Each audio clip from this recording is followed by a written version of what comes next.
En una terra llunyana, una profunda injustícia enfosquia moltes vides. Un valent jove advocat, Nelson, va veure el seu poble patir sota l'apartheid, regles que els separaven pel color de la pell.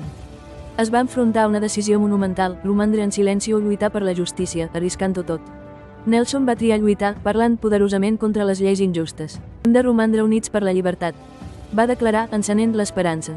Les seves paraules també van provocar la ira dels qui estaven en el poder. Aviat va ser arrestat i sentenciat a una llarga pena de presó. Estic disposat a morir per aquesta causa, va afirmar valentament, acceptant el seu destí.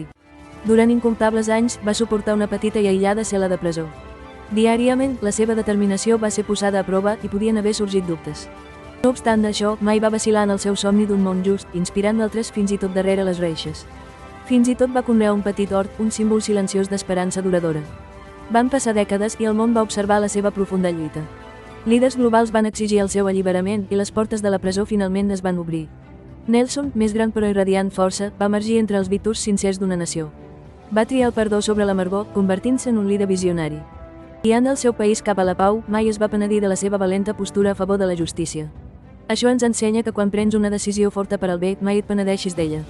Si el viatge de Nelson Mandela et va inspirar, subscriu-te a Catalanrepo per a més històries llegendàries. Dóna-li m'agrada si aplicaràs aquesta lliçó avui i comenta quina història famosa hauríem de compartir a continuació.